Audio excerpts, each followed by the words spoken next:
పరిశుద్ధుడా పరిశుద్ధుడా పరిశుద్ధుడా మహోన్నతుడా మీ పాదములకు వందనములు తండ్రి.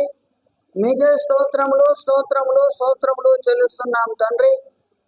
ఇదిగో నాయన మరి గడిచిన ఆదివారం నుంచి ఆదివారం వరకు కాపాడిన తండ్రి మీకు స్తోత్రాలు. పాటలతో మరి మిమ్మల్ని స్తుతించున్నాం తండ్రి.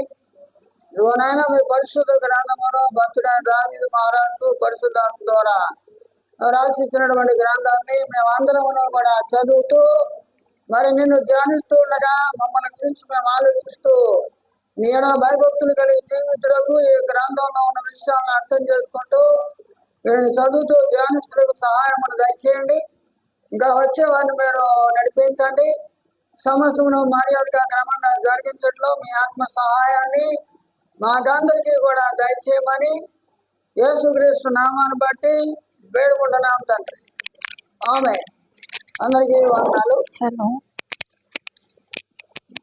భూమియు దాని సంపూర్ణతయు లోకమును దాని నివాసులను యెహోవావే.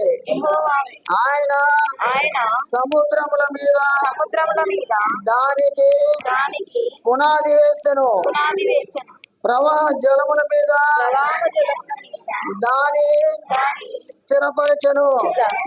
యెహోవా పర్వతములకు ఎక్కదగిన వాడెవడు? ఆయన పరిశుద్ధ స్థలములో నిలువదగిన వాడెవడు? వ్యర్థమైన దాని యందు మనస్సు పెట్టకయు కపటముగా ప్రమాణము చేయకయు నిర్దోషమైన చేతులను శుద్ధమైన హృదయమును కలిగి ఉండువాడే.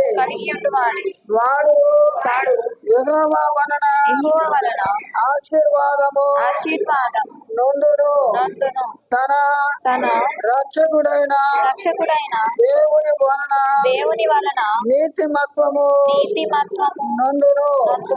ఆయన ఆశ్రయించువారు యాకోబు దేవా నీ సన్నిధిని వెదకువారు అట్టివారే. గుమ్మములారా మీ తలలు పైకెత్తుకొనుడి. మహిమ గల రాజు ప్రవేశించినట్లు పురాతనమైన తలుపులారా మిమ్మును లేవనెత్తుకొనుడి. మహిమ గల ఈ రాజు ఎవడు? బల శౌర్యములు గల యెహోవా. యుద్ధ సూర్యుడైన యెహోవా. గుమ్మములారా మీ తలలు పైకెత్తుకొనుడి. పురాతనమైన తలుపులారా మహిమ గల రాజు ప్రవేశించినట్లు మిమ్మును లేవనెత్తుకొనుడి. మహిమ గల ఈ రాజు ఎవడు? సైన్యముల అధిపతి యెహోవాయే. ఆయనే ఈ మహిమ గల రాజు. ఆమేన్.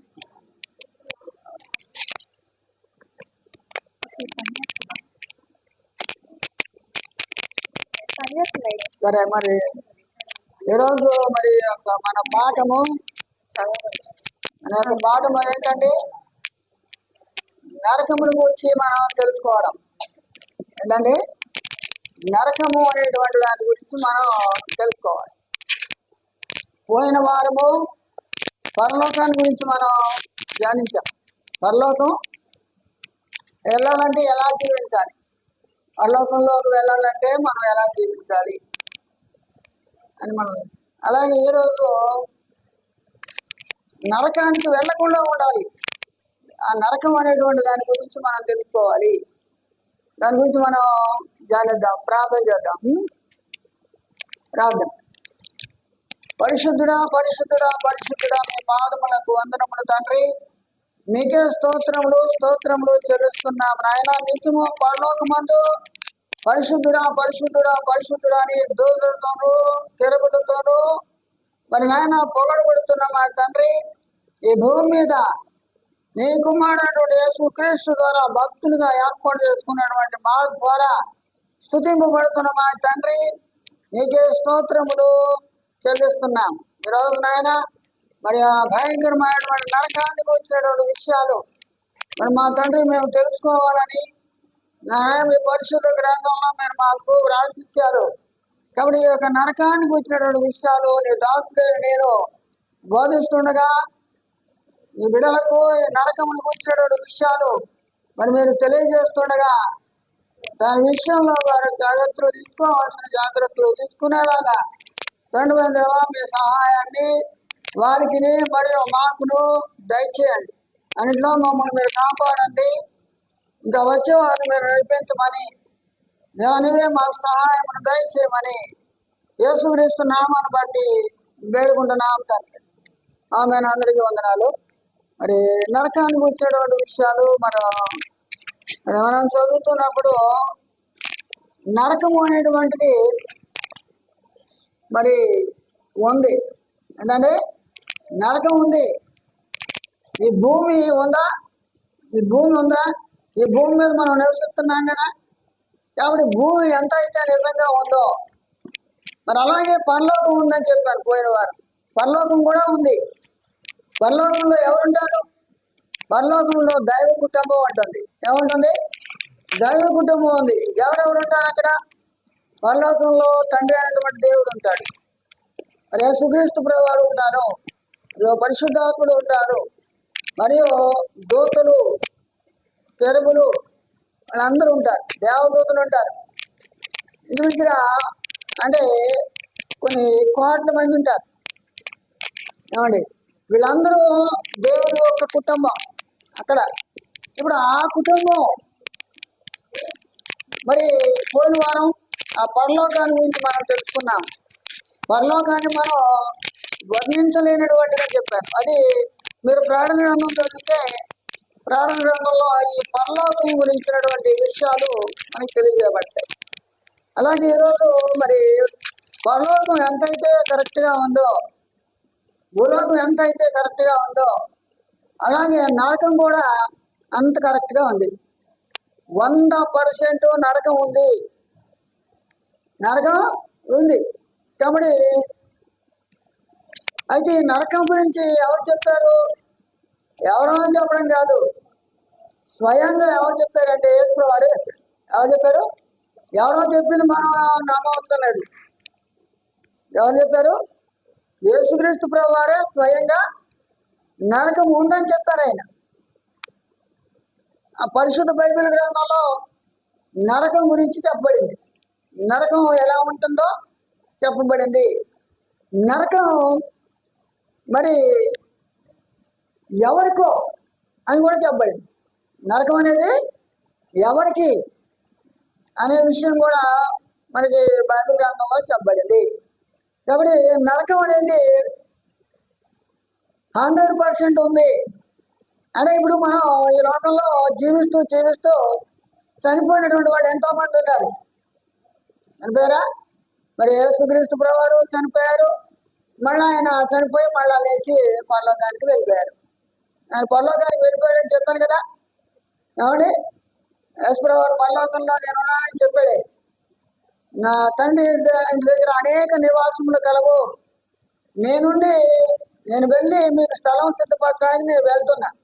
నేనుండే స్థలంలో మీరు కూడా ఉండేలాగా మళ్ళా నేను వచ్చి మిమ్మల్ని తీసుకుని వెళ్తానని చెప్పాడు. కాబట్టి పరలోకంలో మరి మనం పరలోకం ఎంతైతే గ్యారంటీగా ఉందో ఆ పరలోకానికి మనం వెళ్ళడానికి మరి ఎలాంటి భయభక్తులు కలిగి ఉండాలో బైబిల్ గ్రంథం చెప్తుంది. అయితే నరకం గురించి, నరకం కూడా ఉంది.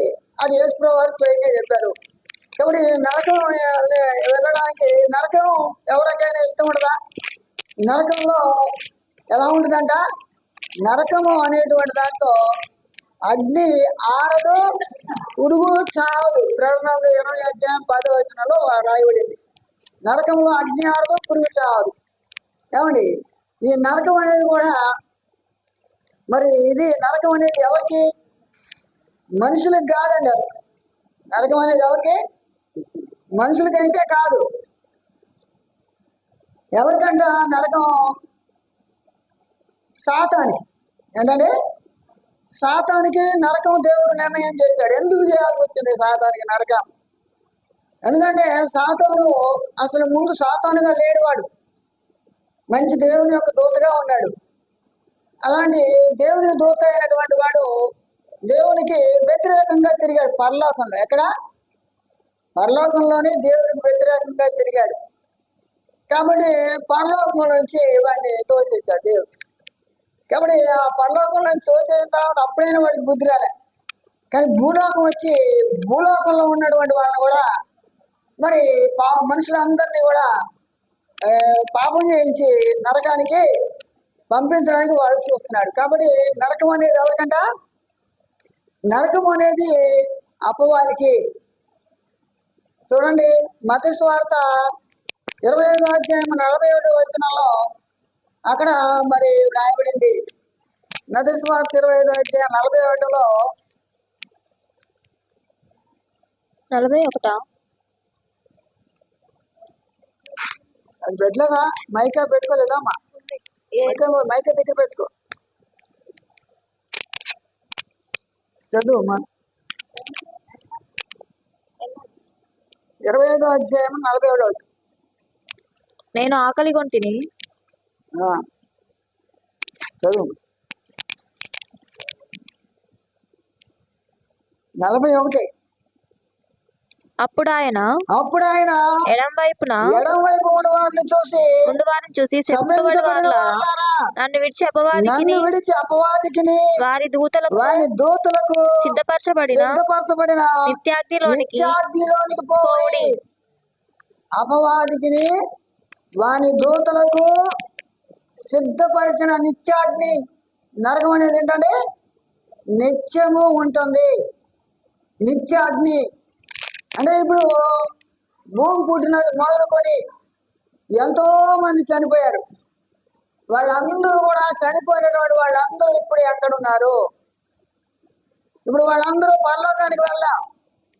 వాళ్ళందరూ ఎక్కడికి వెళ్ళారంటే పాతాళ లోకం అనేది ఉంది మనకి. భూలోకం ఎలాగైతే ఉందో పరలోకం ఎలాగైతే ఉందో పాతాళ లోకం కూడా ఉంది. ఏముందండి? పాతాళ లోకంలో కూడా ఉంది. పాతాళ లోకం కూడా ఉంది. అంటే చనిపోయినటువంటి వాళ్ళందరూ పాతాళ లోకానికి వెళ్తారు అందరూ. అయితే ఆ పాతాళ లోకంలో కూడా 2 స్థలాలు ఉన్నాయి. పాతాళ లోకంలో కూడా 2 స్థలాలు ఉన్నాయి.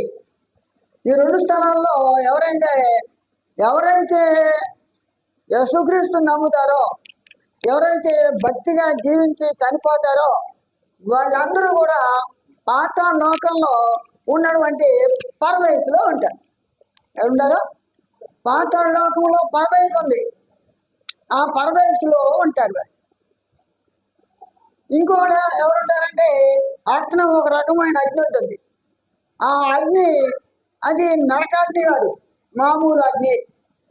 అక్కడ ఉన్నటువంటి వాడికి కొంత స్పృహ ఉంటుంది.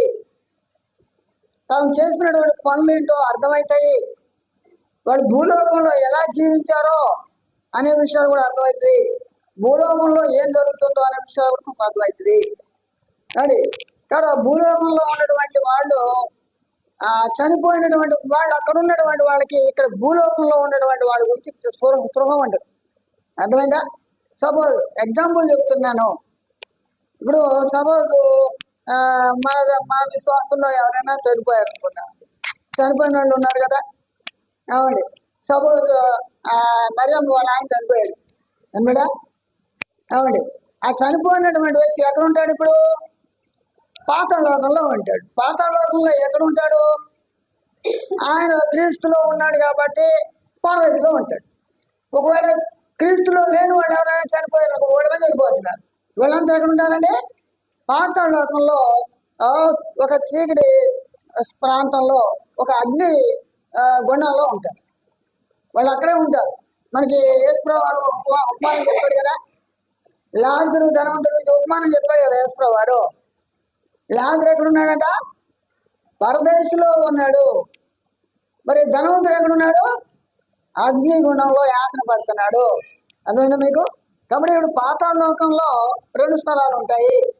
ఈ పాతాళ లోకంలో ఉన్నటువంటి వాళ్ళందరూ కూడా ఇక్కడ ఉన్నాడు 25:41లో. అంటే పాతాళ లోకంలో ఉన్నటువంటి వాళ్ళలో 25:40లో అప్పుడే శపించి ఎడమ వైపు ఉన్న వారిని చూసి శపించబడిన వాళ్ళారా. అంటే ఎడమ వైపు ఉన్నటువంటి వాళ్ళు, కుడి వైపు ఉన్నటువంటి వాళ్ళు. ఈ కుడి వైపున ఉన్నటువంటి వాళ్ళు, ఎడమ వైపు ఉన్నటువంటి వాళ్ళు, ఎడమ వైపు ఉన్నటువంటి వాళ్ళు పాతాళ లోకంలో అండి అగ్నిగుండంలో ఉంటారు. ఎక్కడుంటారు? అగ్నిగుండంలో ఉంటారు. వాళ్ళు అక్కడే ఉంటారు. వాళ్ళు ఇంకా అక్కడే ఉంటారు. కాబట్టి ఇవి యేసుక్రీస్తు ప్రభువు చెప్పారు, పరలోకంలో ఉన్నటువంటి సంగతులు ఎవరికి తెలియవు. పరలోకంలో ఉండేటువంటి సంగతులు, పాతాళలోకంలో ఉండేటువంటి సంగతులు తెలిసినటువంటి వాడు ఎవరు? యేసు ప్రభువు. ఆయనే చెప్తున్నాడు అన్నమాట. కాబట్టి ఈ యొక్క ఎడమ వైపున ఉన్నటువంటి వాళ్ళు, కుడి వైపున ఉన్నటువంటి వాళ్ళు, ఎడమ వైపు ఉన్నటువంటి వాళ్ళంతా కూడా శపించబడిన వాళ్ళు అని ఇక్కడ మనకి మత్తయి గారు 25:41లో యేసు ప్రభువు చెప్పిన విషయాలు రాశారు. కాబట్టి నరకం అనేది 100% ఉందండి. నరకంలో చాలా భయంకరమైనటువంటి పరిస్థితులు ఉంటాయి. నరకాన్ని గురించి మనం చాలా జాగ్రత్తగా, చాలా సీరియస్గా ఆలోచించాలి. ఏంటంటే చాలా సీరియస్గా ఆలోచించాలి. అంతకంటే ఇంకా సీరియస్గా ఆలోచించవలసింది ఏమీ లేదు. మన భూమి మీద సీరియస్గా ఆలోచించవలసింది ఏంటంటే పుట్టిన మనం అందరం కూడా భయంకరమైనటువంటి నరకాన్ని గురించి మనం సీరియస్గా ఆలోచించాలి. కానీ ఈ నరకాన్ని గురించి మనం సీరియస్గా ఆలోచించకుండా ఉండేలాగా సాధన చేస్తున్నాడు. అర్థమైందా? ఈ నరకాన్ని తప్పించుకునే మార్గాలు అనేకాలు లేవు. నరకాన్ని తప్పించుకోవడానికి అనేకమైనటువంటి మార్గాలు లేవండి. నరకాన్ని తప్పించుకోవడానికి అనేకమైన మార్గాలు లేవు. కానీ సాతాను ఏం చేశాడు తెలుసా? అనేక మార్గాలు ఉన్నాయని చెప్తున్నాడు. అనేక మతాలను సృష్టించాడు. సాతాను ఏం చేశాడు? అనేక మార్గాలు ఉన్నాయమ్మా, అనేక మతాలు ఉన్నాయమ్మా, అనేకమైనటువంటి దేవుళ్ళు, ఆ దేవుళ్ళకి ఒక మతాలు, ఆ మతాల ద్వారా మరి మనం నరకాన్ని తప్పించుకోవచ్చు అని వాడు చెప్తున్నాడు అన్నమాట. అన్ని మతాలు చూసినట్లయితే నరకాన్ని గురించి చెప్తున్నాయా లేదా? అన్ని మతాలు నరకాన్ని గురించి చెప్తున్నాయి. అయితే ఒక్కొక్క మతానికి ఒక్కొక్క స్వర్గం, ఒక్కొక్క మతానికి ఒక్కొక్క నరకం ఉండదా? ఒక్కొక్క మతానికి ఒక్కొక్క స్వర్గం, ఒక్కొక్క మతానికి ఒక్కొక్క నరకం ఉండదు. పరలోకం ఒకటే, నరకం కూడా ఒకటే. కాబట్టి ఒకే ఒక నరకం ఉంది. కాబట్టి ఈ నరకాన్ని మనం తప్పించుకోవాలి అంటే మరి మనం యేసుక్రీస్తుని నమ్ముకోవాలని దేవుడు ఎప్పుడు పంపించాడు. నరకాన్ని నుంచి మనం తప్పించుకోవాలంటే మరి నరకానికి ఎవరు వెళ్తారు? పాపులు. అంటే అపవాది ఉన్నాడు, లూసిఫర్ ఉన్నాడు, వాడు దూతలు ఉన్నారు. వాళ్ళందరూ నరకానికి వెళ్ళడానికి సిద్ధంగా ఉన్నారు.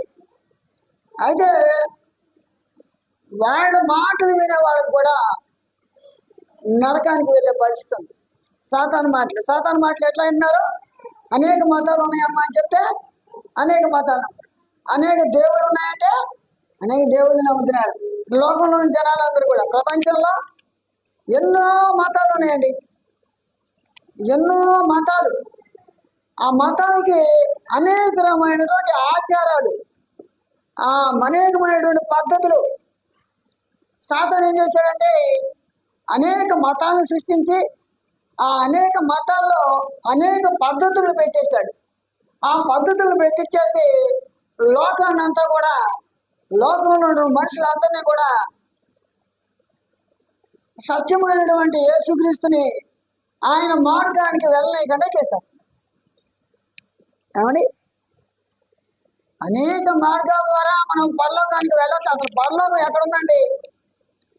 పరలోకం ఎక్కడుందంటే ఆకాశమా ఆకాశాలు, 7 ఆకాశాల పైన ఉందంట. ఏంటంట? ఒక ఆకాశం, 2 ఆకాశాలు, 3 ఆకాశాలు, 7వ ఆకాశం అక్కడ ఉంది పరలోకం.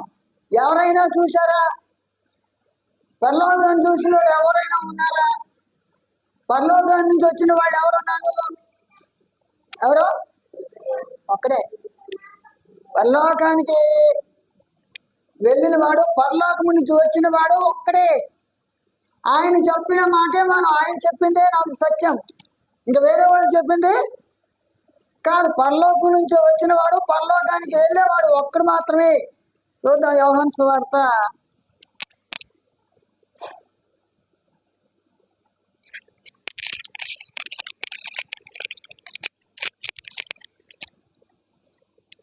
3వ అధ్యాయము 13వ వచనం. 3వ అధ్యాయము 13వ వచనం. మరియు పరలోకము నుండి దిగి వచ్చిన వాడే, అనగా పరలోకములో ఉండు మనుష్య కుమారుడే, మనుష్య కుమారుడే తప్ప పరలోకములకు ఎక్కిపోయిన వాడు ఎవడు లేడు.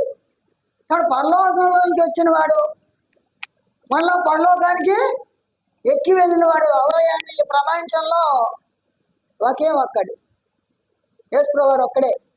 కాబట్టి ఆయన ఏం చెప్తే అదే సత్యం, ఆయన పేరే సత్యం, ఆయన మాటలే సత్యం. ఇంకా అందులో ఏమాత్రం కూడా మనకి సందేహం లేదు. కాబట్టి ఆయన చెప్తున్నాడు నరకం ఉంది, ఆ నరకాన్ని తప్పించడానికి మరి మనం పాపాలన్నిటి నుంచి మన సాతాను వల్ల పాపంలో పడిపోయాం. ఆ భయంకరమైనటువంటి ఆ నరకాన్ని తప్పించడానికి ఆ నరక బాధలన్నింటినీ కూడా ఆయన సులువు మీద మన కోసం భరించి ఆ నరక బాధలన్నింటినీ తప్పించి మనకి పరలోకానికి వెళ్ళే మార్గాన్ని చూపించాడు. పరలోకానికి వెళ్ళే మార్గం ఎవరంటే యేసే, ఇంక వేరే ఎవరు లేరు. పరలోకానికి నుంచి వచ్చిన వాడు, పరలోకానికి వెళ్ళేవాడు, పరలోకానికి వచ్చి చెప్పేవాడు ఒక్కడు మాత్రమే. అందుకని ఈ భూమి మీద ఎంతో మంది బాబాలు ఉండొచ్చు, ఎంతో మంది దేవతలు ఉండొచ్చు, వీళ్ళందరూ ఏవేవో చెప్తారు, ఏవేవో మతాలు, అనేకమైనటువంటి మతాలు, అనేకమైనటువంటి పద్ధతుల ద్వారా మనం పరలోకానికి వెళ్ళొచ్చు అని సాతాను ఏం చేస్తుందంటే లోకంలో మనుషులందరినీ కూడా మోసం చేస్తుంది. ఏమండి? కాబట్టి మోసాలన్నిటి నుంచి మనల్ని విడిపించడానికి మనకి దేవుడు ఏం చేస్తాడంటే ఈ గ్రంథాన్ని ఇచ్చాడు. ఈ గ్రంథం ద్వారా ఏది మోసమో ఏది సత్యమో తెలుసుకునేలాగా దేవుడు ఈ గ్రంథాన్ని మనకి ఇచ్చారు. కాబట్టి మనం ఆయన మాట వినాలి, ఆ గ్రంథం మాట వినాలి. అంతేగాని సాతాను మాట వినకూడదు, సాతాను యొక్క దూతల మాట వినకూడదు. ఏంటంటే ఇక్కడ ఉంది, అపవాదికిని వారి దూతలకు సిద్ధపరచని అగ్నిలోనికి మీరు వెళ్తారని మత్స్సు 5:40 ఉంటుంది. అదే ప్రకటన గ్రంథంలో చూడండి, ప్రకటన గ్రంథం 20వ అధ్యాయము 10వ వచనంలో ఏం చెప్తుంది? ప్రకటన 20వ అధ్యాయం 10వ వచనంలో ఏమని చెప్తుంది?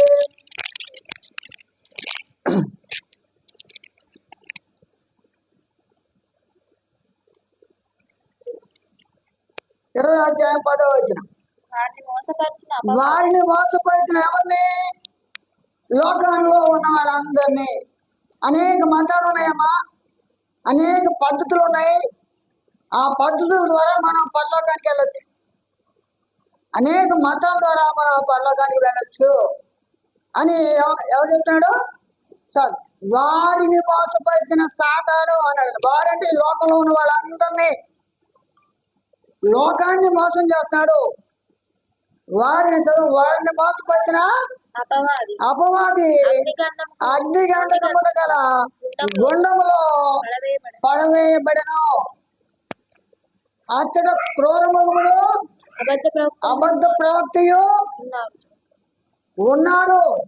వారు యుగ యుగములు రాత్రి మగళ్ళు బాధపడతారు. వాళ్ళు ఏంటంటే యుగ యుగాలు వాళ్ళలో నరకం ఎలా ఉంటుందంట వినండి. నరకము యుగ యుగాలు ఉంటుంది. నరకం యుగ యుగాలు ఉంటుంది. నరకాన్ని గురించి మనం చాలా తీవ్రంగా ఆలోచించాలి.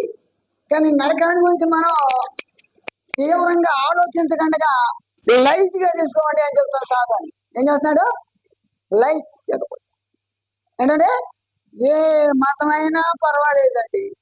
మీరు ఏ మతంలో ఉన్నా పర్వాలేదు. ఏ మత పద్ధతులను పాటించినా మీరు పరలోకానికి వెళ్ళిపోతారు. మీ పాపాలన్నీ కూడా తీసేయబడతాయి. బతుకున్నంత వరకు నీ ఇష్టానుసారంగా బతుకు. లాస్ట్ మూమెంట్ లో ముసలోడు అయిపోతావు, చచ్చిపోయే టైంకి వస్తుందా ఆ మూమెంట్ లో హరే రామ హరే కృష్ణ అని అంటే చాలు నువ్వు ఎక్కడికి వెళ్తావు? పర్లేదండి. అంటే లాస్ట్ మూమెంట్ లో వెళ్ళిపోతావు అన్నమాట. లాస్ట్ మూమెంట్ లో నువ్వు ఈ లోకంలో ఉండే పద్ధతులు లాస్ట్ మూమెంట్ లో దైవనామస్మరణ చేస్తే నువ్వు పరలోకానికి వెళ్ళిపోతావని చెప్తున్నాయి అనేకమైన మతాలు. కానీ బైబిల్ అంట చెప్పడం లేదు. బైబిల్ ఏం చెప్తుంది? ఒకే మతం ఉంది, ఒకే ఒక విశ్వాసం ఉంది, యేసుప్రభువు తప్ప ఇంకెవరో నేను పరలోకానికి తీసుకుని వెళ్ళలేడు. నరకం నుంచి తప్పించేవాడు ఒక యేసుప్రభువు మాత్రమే.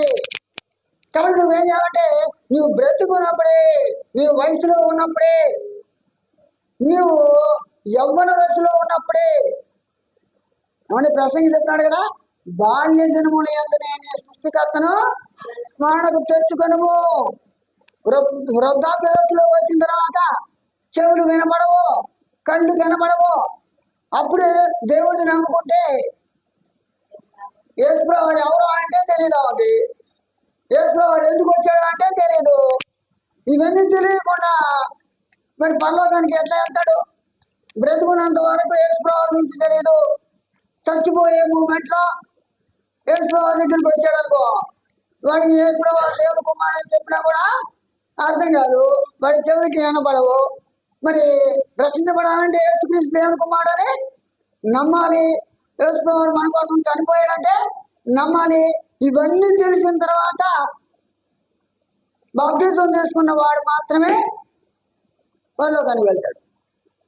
కాబట్టి ఇవన్నీ బైబిల్ చెప్తుంది, యేసుప్రభువు చెప్తున్నాడు, అపోస్తులు బోధిస్తున్నారు. కాబట్టి సాతాను చాలా దుర్మార్గుడు. వాడు చాలా దుర్మార్గుడు. అది కొంతమందిలో సాతాను ఇంకో ప్లాన్ చెప్పాడు. సాతాను మరో ప్లాన్ చెప్తాడు. ఏంటంటే దేవుడు అంటే ఎంతో ప్రేమ కలిగిన వాడు అంటాడు. ఎంత అంటే బైబిల్ చెప్తుందా? దేవుడు ఎంతో ప్రేమ కలిగిన వాడు కదా. అంత ప్రేమ కలిగిన వాడు అంత కఠినంగా నరకానికి పంపిస్తాడు ఆ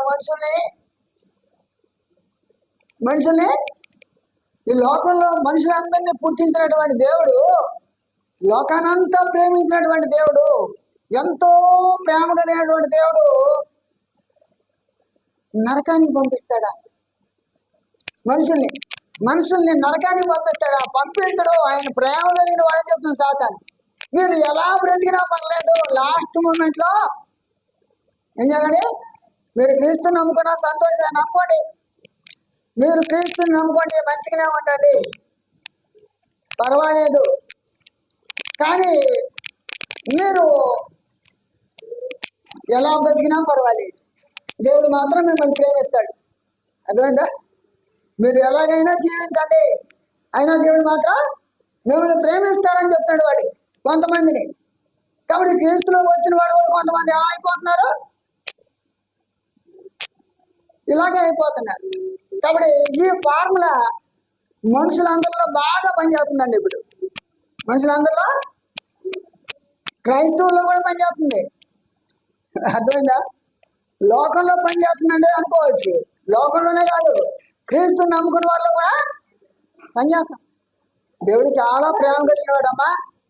నువ్వేం లేదు, బాప్టిజం తీసుకొని ఆ గుళ్ళో ఉండి అలా కుదురు లైట్ గా జీవించామనుకో, నీ దేవుడు ఎట్లయినా ప్రేమిస్తాడు. నువ్వు ఎంత పాపం చేసినా దేవుడు నిన్ను ప్రేమిస్తూనే ఉంటాడు, ప్రేమిస్తూనే అని చెప్తున్నాడు సాతాను. ఈ ఫార్ములాలో చాలా మంది ఉండిపోతున్నారు. కాబట్టి అది చాలా భయంకరమైనటువంటి విషయం శోభా, అది చాలా భయంకరమైనటువంటి విషయం. బైబిల్ చెప్తుంది, ఏమని చెప్తుందంటే ఎబ్రిల్ రాసిన పత్రిక 10వ అధ్యాయము 25వ వచనం చూడండి. ఈ ఫార్ములాకి దానికి సరిపడడం లేదు. 10:20 ఎబ్రిల్ చదువు.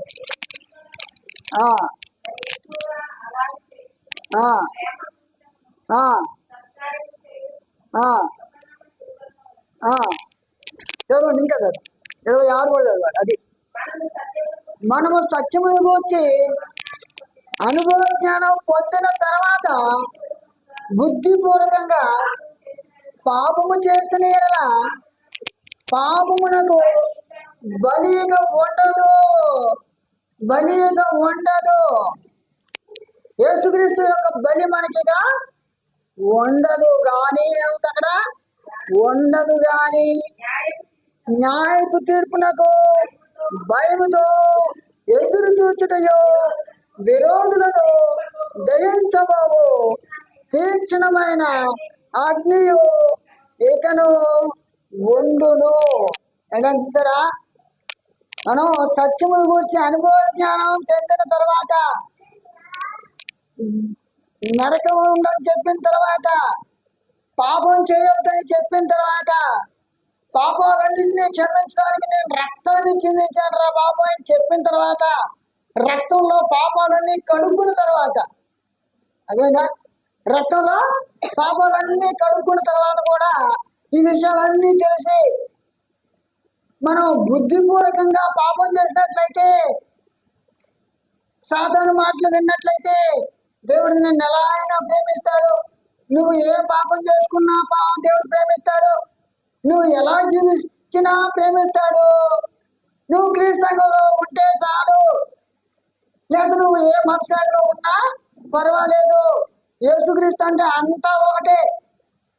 దేవుడు నిన్ను ఇంకా ప్రేమిస్తూనే ఉంటాడు అని చెప్తుందా ఇది? ఈ వాక్యం చెప్తుందా అండి? మనం బుద్ధిపూర్వకంగా పాపం చేసినట్లయితే యేసుక్రీస్తు యొక్క బలిక మనకు ప్రయోజనము లేకుండా అయిపోతుంది.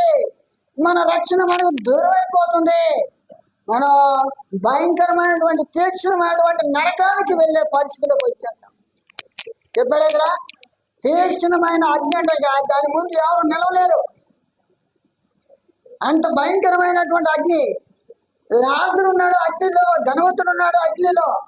లాజరు ధనవంతుడు పాతాళలోకంలో అగ్నిలో ఉన్నాడు, కానీ అక్కడ ధనవంతుడు ఏమన్నాడంటే అక్కడ మాట్లాడుతున్నాడు. ఏం చెప్తున్నాడు? అయ్యో నేను ఈ అగ్నిగుండంలో యాతన పడుతున్నాను, నాకు దాహం అవుతుందని చెప్తున్నాడు. కానీ నరకంలో ఇంకా ఏం ఉండవండి. నరకంలో తీక్షణమైనటువంటి అగ్ని, ఎవడు ఏంటో కూడా అర్థం కాని పరిస్థితి. అంత భయంకరంగా తీక్షణమైనటువంటి అగ్ని మనకి ఉంటుందంట. కాబట్టి ఈ భయంకరమైన అగ్ని కొందరు జాగ్రత్తగా ఉండు. నరకం నుంచి నేను తప్పించడానికి, యేసుక్రీస్తు ప్రభువారు యేసుక్రీస్తు ప్రభువారు రక్తం చెందించాడు, నేను రక్షించాడు. కానీ పాపం అంటే ఏంటో తెలిసింది. ఆ పాపానికి నువ్వేం చేయాలి? దూరంగా ఉండాలి అన్నాడు. దూరంగా లేకుండా ఉంటే నువ్వు మళ్ళా ఏమైపోతావు? ఆ న్యాయపు తీర్పు, దేవుడు న్యాయవంతుడు, అందరినీ అన్యాయంగా ఆయన నరకంలో పంపించడు. ఏంటి బ్రహ్మ, నేను బాప్తిసం పొందాను, నేను క్రీస్తులో ఉన్నాను, ప్రతి ఆదివారం కానుకలు ఇచ్చేస్తున్నాను, ఇవన్నీ చేసేస్తున్నాను, నన్ను నరకానికి పంపించేసావా అంటే దేవుడు అన్యాయస్తుడు కాదు, న్యాయవంతుడు. అందరి విషయంలో న్యాయంగా ఉంటాడు ఆయన. కాబట్టి మనం జాగ్రత్తగా ఉండాలి. క్రైస్తవ జీవితం జీవిస్తున్నామంటే, క్రీస్తులో ఉన్నాము అంటే, రక్షించబడ్డావు అంటే, సంఘంలో ఉన్నామంటే నీ జీవితము యేసుక్రీస్తు ప్రభువారికి అంకితం చేయబడింది. యేసుక్రీస్తు ప్రభువారు నీ ప్రభు. ఎవరండి? యేసుక్రీస్తు మన ప్రభువు చెప్పినట్టుగా మనం అన్ని విషయాల్లో ఎలా ఉండాలి? నమ్మకంగా ఉండాలి. తల్లిదండ్రులు నమ్మకంగా ఉండాలి, పిల్లలు నమ్మకంగా ఉండాలి, భార్యలు నమ్మకంగా ఉండాలి, భర్తలు నమ్మకంగా ఉండాలి. అందరూ ఎలా ఉండాలి? నమ్మకంగా ఉండాలి. నమ్మకంగా ఉన్నటువంటి వారికి మాత్రమే. నమ్మకంగా లేకుండా ఏదో నేను ఉన్నాను ప్రభువా, నేను క్రీస్తు సంఘంలో నేను ఉన్నాను కదా, నేను ఎలాగైనా ఉన్నా పర్వాలేదా అని నువ్వు అనుకున్నట్లయితే నువ్వు నరకానికి వెళ్ళిపోతావు. జాగ్రత్త. మరొక ఫార్ములా చెప్తాను. 2 చెప్పాను, 3 ఏంటి తెలుసా? సాతాను చెప్పే మార్గం సర్వమతాల సారాంశం ఒకటేనంట. ఏంటంటే ప్రపంచంలో ఉన్న మతాలన్నీ ఉన్నాయి కదా, ఈ సర్వమతాల సారాంశం ఒకటే. ఏంటంట? దాన ధర్మాలు చేయడం, దేవుడిని నమ్ముకోవడం. దేవుడిని నమ్ముకోండి, ఏమండి? దాన ధర్మాలు చేయండి, మీకున్న దాంట్లో లేని వాడికి ఇవ్వండి. మీరుండే మతంలో ఉన్నటువంటి ఆచారాలను పాటించండి. మీరుండే మతంలో ఉండే ఆచారాలు మాత్రం పాటించండి. మీరు నరకం తగ్గిపోద్ది. నరకం మీకు ఉండదు ఇంకా అని చెప్తారు. చూసారా, ఈ లోకంలో చాలా మంది చచ్చిపోతుంటారు కదా. ఇప్పుడు మా అక్క ఉంది, మా అక్క చచ్చిపోయిందండి. మా పెద్దనాన్న గారి అమ్మాయి చచ్చిపోయింది. అంత దగ్గర రాదు. ఇప్పుడు ఏం జరిగింది అంటే ఆ కార్యక్రమాలన్నీ జరుగుతాయి కదా, పూజ పునస్కారాలనే గురువులు వచ్చి పూజ చేస్తాడు. అంతా చేసేసి చాలా నమ్మకంగా అన్ని జరిపించేస్తే ఆ పిండం తీసుకెళ్ళి అన్నం అన్ని కూడా తీసుకెళ్ళి ఆ చెరువులోనో ఆ గోదావరిలో కలిపేసేస్తే ఆ కాకులు వచ్చి తినేసేస్తే ఇప్పుడు పరలోకం వెళ్ళిపోయినట్టే. అంటే పరలోకం వెళ్ళిపోతుంది. చూసారా, ఇప్పుడు దేవుడు అంటే నమ్మకం ఉండదు, భక్తి ఉండదు, ఎవరు ఉండదు. కానీ చచ్చిపోయిన వెంటనే మాత్రం ఈ పద్ధతులన్నీ కూడా పాటించేస్తారండి. అర్థమైంది మీకు? సిపిఎం పార్టీ వాళ్ళు ఉన్నారు, సిపిఐ పార్టీ వాళ్ళు ఉన్నారు.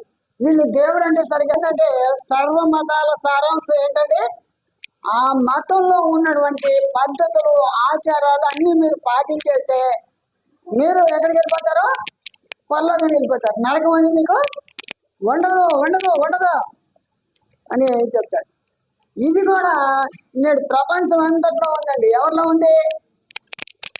దేవుడు లేడు అనే వాళ్ళలో ఉంది. దేవుడు లేడనే వాడు కూడా చెప్పుకోవాలి, అందరూ వెళ్ళిపోతున్నారు. లేడనే వాడు కూడా ఏం చేస్తారు? లాస్ట్ మూమెంట్లో ఏం చేస్తారు? ఏదో పద్ధతులు జరిపించేస్తారు. జరిపించేసి కర్మకాండాలు చేసేస్తారు. చేసేసారంటే పరలోకానికి వెళ్ళిపోతారు. అప్పుడు భక్తి పెద్దగా చేయాల్సిన పని లేదు. ఏంటంటే భక్తి ఎక్కువగా చేయాల్సిన పని లేదు అండి. ఏదో లైట్గా ఉన్నంత వరకు లైట్గా చేయండి. ఊకే దేవుడేనా, ఊకే బైబిల్ చదవడమేనా ఏమండి అని సాతాను అంటాడు. కాబట్టి క్రైస్తవులు కూడా చాలా మంది అలాగే అయిపోతున్నారు. కానీ బైబిల్ మాత్రం అలా చెప్పలేదు. ఏమని చెప్తుంది? దివారాత్రములు యెహోవా ధర్మశాస్త్రమును ధ్యానించేవాడు ధన్యుడు. నువ్వు దివారాత్రులు చదవాలి. నువ్వు బైబిల్ గ్రంథాన్ని దివారాత్రులు చదివితే నీ బతుకు ఎలా బతుకుతావో నీకు అర్థమవుతుంది. నువ్వు ఎలా బతకాలో అనేది బైబిల్ చెప్పుద్ది. యేసుప్రభువు చూపించాడు మనకి.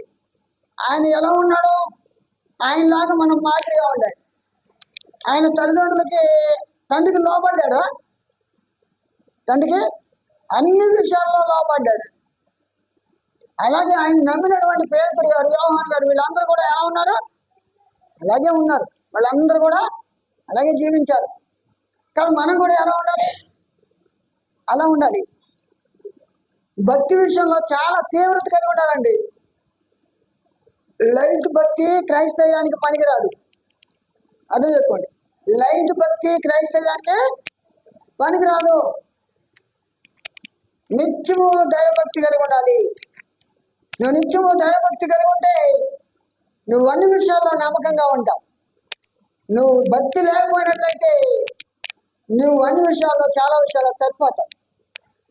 కాబట్టి సాతాను చేసే పని అదే. వాడు మోసంలో పడిపోయి చాలా మంది ఈ విధమైనటువంటి భక్తి చేస్తున్నారు. కాబట్టి మనం సాతాను మాటలు వినకూడదు. ఒక యేసుప్రభువు మాట మాత్రమే వినాలి.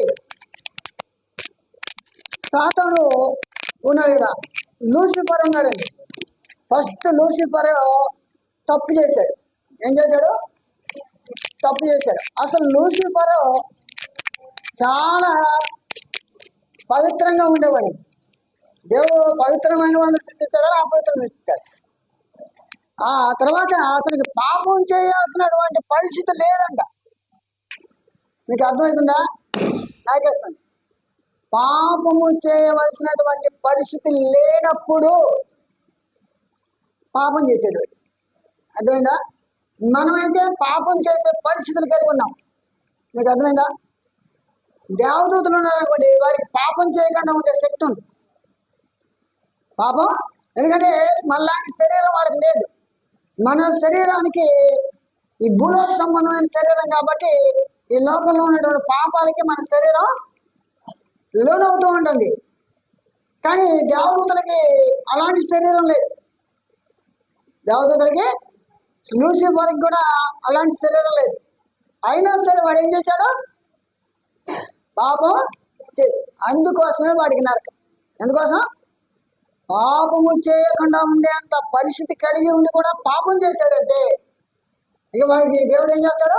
వాడు చేసింది మాత్రమే కాకుండా దేవుని పిల్లలందరినీ కూడా ఏం చేస్తున్నాడు? నరకాన్ని తీసుకుని వెళ్ళడానికి అందరినీ పాపంలో ముంచేస్తున్నాడు. నీవేం లేదు, ఎప్పుడో నమ్ముకున్నావు, అమ్మో ఎప్పుడో నమ్ముకుంటే నీకు పరలోకం వచ్చేస్తే, కాబట్టి పరలోకంలో రాకుండా చేయాలంటే నువ్వు యేసు ప్రభువులో ఉంటే ఉంటా బాబు, ఏం పర్వాలేదు, కానీ నువ్వు భక్తి మాత్రం సరిగా చేయకు. నెలకు ఒకసారి ఆడవానికి వెళ్ళు. ఏమండి? నెలకు ఒకసారి వెళ్తే చాలు. నెలకు ఒకసారి వెళ్ళి రొట్టె ద్రాక్ష రసం తీసుకో. సిఎస్ఐలో ఉండే కొంత సిఎస్ఐలో ఉండేవాళ్ళు 3 నెలలకు ఒకసారి అయ్యారు వచ్చేవాడు. వీళ్ళకి దూరంకల్ నుంచి 3 నెలలకు ఒకసారి వచ్చినప్పుడు ప్రభురాత్రి భోజనంలో పాల్పంపాడు. ఇంక ఇక్కడ ఉన్న వాళ్ళు ఎవరు ఇవ్వడానికి వెళ్ళేది. అంటే ఈ 3 నెలల వరకు మన ఇష్టానుసారంగా మనం జీవించచ్చు. అంతేనా? కానీ ప్రభు ఏమని చెప్తున్నాడు? బైబిల్ ఏం చెప్తుంది? ప్రతి ఆదివారము రొట్టె విరువు, ప్రతి ఆదివారము ద్రాక్షరసం తీసుకో. తీసుకున్నాడు ఏం చేయాలి? నువ్వు పరీక్షించుకో. నీవు ఈ వారం ఎలా జీవించావు, ఈ వారంలో నీవేం చేసావు, ఆ వారంలో చేసిన పాపాలన్నింటినీ వచ్చి నువ్వు జ్ఞాపకం చేసుకో. వాటన్నింటినీ క్షమించమని నువ్వు అడుగు. ఏం చేయాలి? వారం కూడా నువ్వేం చేసుకోవాలి? అక్కడ ఉందా బైబిల్లో? నిన్ను నువ్వు పరీక్షించుకోమని ఉందా లేదా? ఏదో తినేసి తాగేయడానికి ఆ రొట్టె ఆ ద్రాక్షరసం తాగేయడం కాదు, దాని వెనుక ఉన్నటువంటి విషయాలు కూడా నువ్వు ఆలోచించమని చెప్తుంది బైబిల్. కాబట్టి నువ్వు గురించి నువ్వు ఆలోచించుకో. నువ్వు నరకానికి వెళ్ళాలి. నీ నరక బాధలన్నింటినీ యేసు వాడు భరించాడు శిలువలో. అర్థమైందా? నీ నరక బాధలన్నీ శిలువలో యేసు వాడు భరించాడు. కాబట్టి నువ్వు ఆ విషయాన్ని ఆలోచించుకొని ఆ రొట్టె ద్రాక్షరసం తీసుకో. నమ్మకంగా ఉండమని చెప్పాడు. నరకానికి వెళ్ళకుండా ఉండడానికి దేవుడు క్రీస్తు యేసు ద్వారా ముందే ప్లాన్ వేశాడు. అంటే ఆదామవులు పాపం చేయకముందే మానవుడు పాపంలో పడిపోతాడు, సాతాను వాడిని పడగొడతాడు. కాబట్టి రక్షించడానికి యేసుప్రభువుని ముందే ఏర్పాటు చేశాడు. అర్థమైంది? మీకు ఇవన్నీ తెలుసు. ఆయన ఎందుకు ఎలా నియమించి జగత్పునాది వేయబడక మునిపే నియమించబడ్డాడంట. ఏంటంటే జగత్పునాది వేయబడక మునిపే, పాపం జరగకముందే, మనిషి పుట్టకముందే యేసుప్రభువు ముందే ఉన్నాడు. మనల్ని రక్షించడానికి దేవుడు ముందే ఏర్పాటు చేసుకున్నాడు. కాబట్టి ప్రియమైనటువంటి వారులారా, పరలోకానికి వెళ్ళడానికి అనేక మార్గాలు లేవు, ఒకే మార్గం. కాబట్టి ఈ లోక సంబంధమైనటువంటి మతాలు మనల్ని చాలా మంది ఏం చేస్తున్నాయి? మోసం చేస్తాయి. ఏం చేస్తాయి అంటే, మా మతాలు ఇంకో విషయం చెప్పడం మర్చిపోయా. ఏంటంటే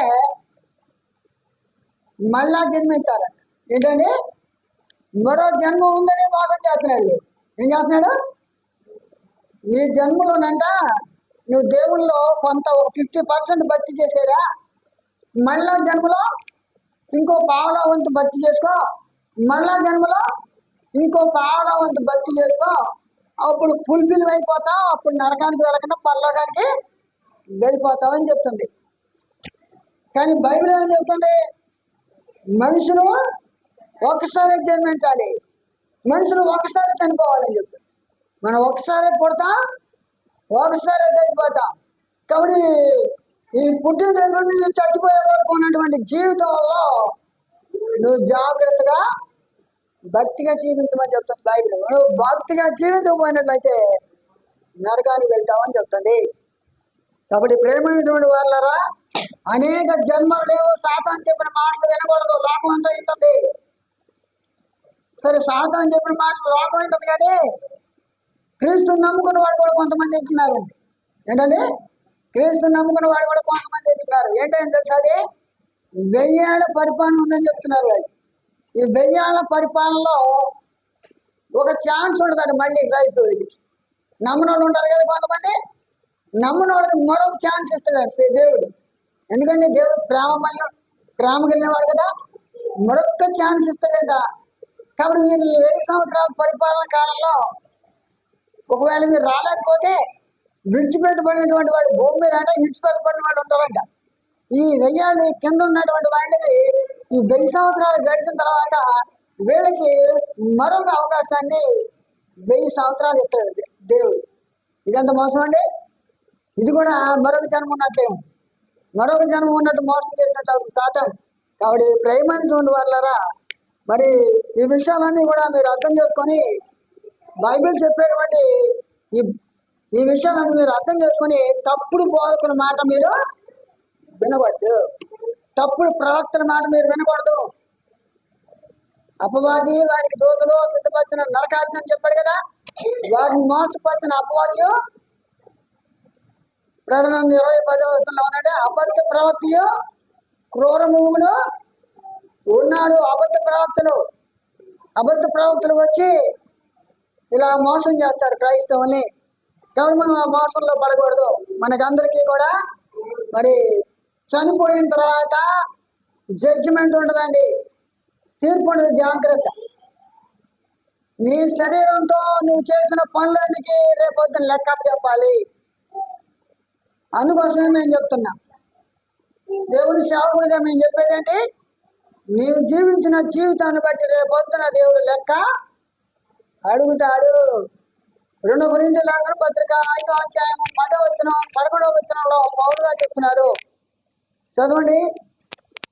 2 కొరింథీయుల రాసిన పత్రిక 5వ అధ్యాయము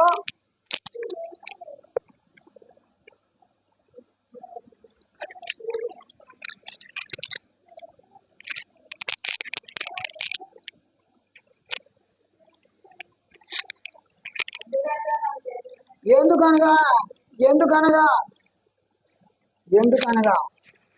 తాను జరిగించిన క్రియల చొప్పున అవి మంచివైనా సరే చెడ్డమైనా సరే దేహంతో జరిగించిన వాటి ఫలమును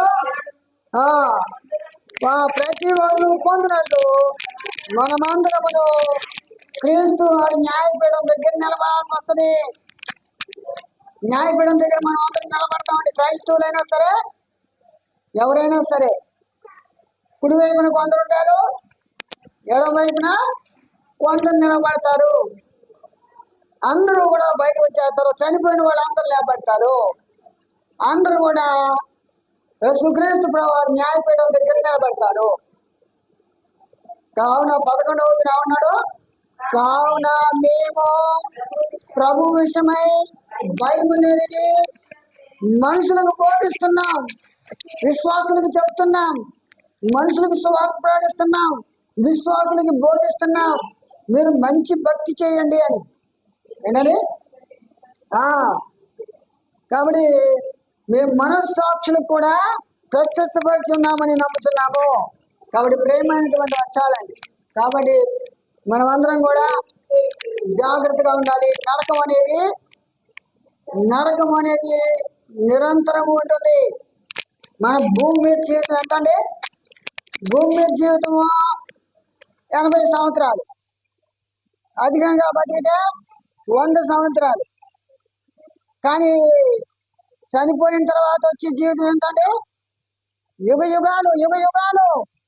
అర్థమైందా? యుగ యుగాలు మనం అక్కడ ఉండాల్సి వస్తుంది.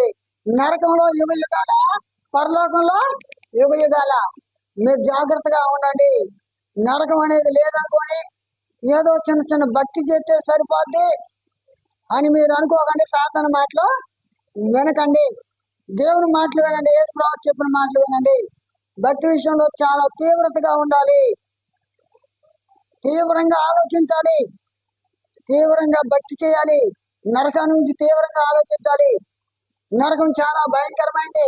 యుగ యుగాలు ఉంటుంది. యుగ యుగాలు శాశ్వతమైన నరకం. పరలోకం కూడా శాశ్వతమైందే. కాబట్టి జాగ్రత్తగా మనం నరకం నుంచి మనం తప్పించుకోవడానికి మన ప్రభు పరలోకానికి ముందే వెళ్ళాడు. మన కోసం ఆయన ఉన్నాడు అక్కడ. రేపొద్దున వాళ్ళందరినీ కూడా అక్కడికి తీసుకుని వెళ్తానని చెప్పాడు. యేసు ప్రభువు చెప్పిన మాటలు సత్యం, ఏమాత్రం అబద్ధాలు కావు. ఆయన చనిపోయి లేస్తానన్నాడు. లేచాడా లేదా? లేచాడు. ఎవరు లేవలేదు, ఆయన ఒక్కడు మాత్రమే లేచాడు. నేను పరలోకాన్ని దగ్గరికి వెళ్తున్నానని చెప్పాడు. నేనుండే స్థలంలో మళ్ళా నేను మిమ్మల్ని వచ్చి తీసుకొని వెళ్తానని చెప్పాడు. కాబట్టి మనం అందరం కూడా నరకానికి వెళ్లకుండా ఉండాలి.